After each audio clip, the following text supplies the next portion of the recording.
ஆறுமுகம் அருளிடும் அனுதினமும் ஏறுமுகம். அனைவருக்கும் இந்த தைப்பூச திருநாளில் முருகப்பெருமானுடைய கருணையும் அன்பும் அவருடைய அருளும் பரிபூரணமாக கிடைச்சிருக்கும். கண்டிப்பாக நீங்கள் என்னென்ன வேண்டுதல் கேட்டிருந்தீங்களோ எல்லா வேண்டுதலும் கண்டிப்பாக நிறைவேறியிருக்கும். இன்னும் நிறைவேறலாம். கண்டிப்பாக நிறைவேற்றுவார். நானும் முருகப்பெருமான்கிட்ட வேண்டிக்கிறேன்.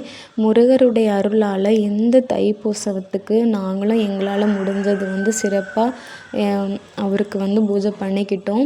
எங்கள் வீட்டில் நான் முருகப்பெருமானுக்கு என்னென்ன அபிஷேகம்லாம் பண்ணேன் அப்படின்னா, தைப்பூசத்துக்காக பால் அபிஷேகம் பண்ணேன். அப்புறம் இளநீர் அபிஷேகம் பண்ணணும். அதுக்கப்புறம் அவருக்கு ரொம்ப ரொம்ப பிடித்த பஞ்சாமிர்தம் அபிஷேகம் பண்ணோம். நான் எப்போதுமே முருகப்பெருமானுக்கு ஏதாவது சிறப்பான நாள் வருது அப்படின்னா நான் பஞ்சாமிர்தம் கட்டாயம் பண்ணிடுவேன்.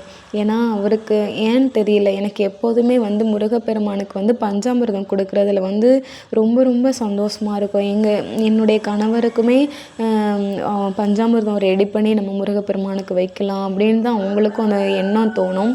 ஸோ நான் என்ன பண்ணுவேன்னா, முருகப்பெருமான் நம்மக்கிட்ட அந்த பஞ்சாமிர்தத்தை எப்போதுமே கேட்குறாரு அப்படின்ட்டு நானும் அந்த ஆசையில் எப்போதுமே நான் பஞ்சாமிர்தம் கட்டாயம் ரெடி பண்ணிடுவேன். அதுக்கப்புறம் பிரசாதமாக அவருக்கு சக்கரை பொங்கல் ரெடி பண்ணியிருந்தேன். இந்த தைப்பூசத்துக்கு நாங்கள் பண்ணியிருந்த இந்த பூஜை எங்களுக்கு மனசுக்கு ரொம்ப ரொம்ப ரொம்ப ரொம்ப திருப்தியாக இருந்துச்சு. ஏன்னா லாஸ்ட்டு போன தைப்பூசத்துக்கு நான் 41 நாள் விரதம் இருந்தேங்க. அந்த விரதத்தில் தினமும் வேல்மாறல் படித்து முருகப்பெருமானை நான் வழிபாடு செஞ்சுக்கிட்டு இருந்தேன். என்கிட்ட அப்போது ஒரே ஒரு ஓம் வச்ச அந்த குட்டி இந்த வேல் பார்த்தீங்களா, நான் அபிஷேகம் பண்ணப்போ என்னுடைய பொண்ணு தான் அந்த வேலுக்கு அபிஷேகம் பண்ணுனா. என்னுடைய கணவர் முருகப்பெருமானுக்கு அபிஷேகம் பண்ணாங்க. அந்த குட்டி ஓம் வச்ச வேல் இருக்கு இல்லையா, அந்த வேல் மட்டும் தான் என்கிட்ட இருந்தது.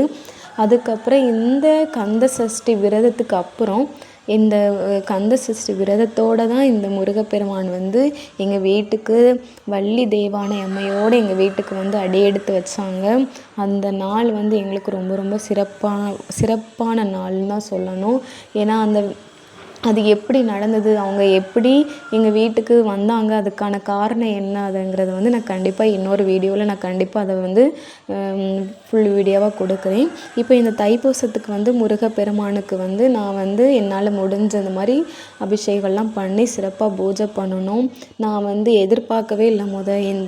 நாங்கள் தைப்பூசத்துக்கு பூஜை பண்ணிடுவேனா அப்படின்னே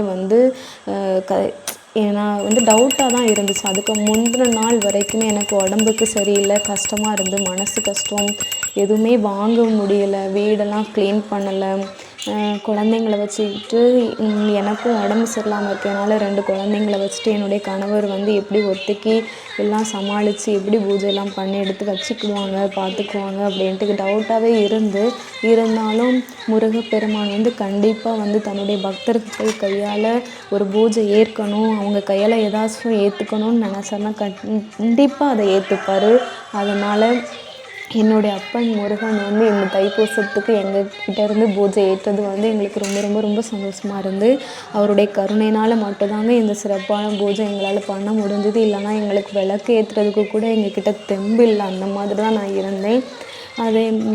ஏன்னா நீங்கள் யாராக இருந்தாலுமே நமக்கு ஒரு கஷ்டம் வரப்போ நம்ம கடவுள் மேலே அந்த அளவு கடந்த பாசம் வைக்கும்போது தான் அந்த நேரம் நெருங்கும்போது ஒரு சோதனை காலம் மாதிரி சொல்லுவாங்கள்ல, அந்த மாதிரி ஒரு சோதனை காலம் மாதிரி தாங்க இருந்துச்சு. எனக்கு கஷ்டமாக தான் இருந்தது. இருந்தாலும் இந்த தைப்பூசத்துக்கு அப்பன் முருகனுக்கு என்னால் முடிஞ்ச பூஜை பண்ணணும்னு நினச்சி நான் இதை சிறப்பாக பண்ணினேன்.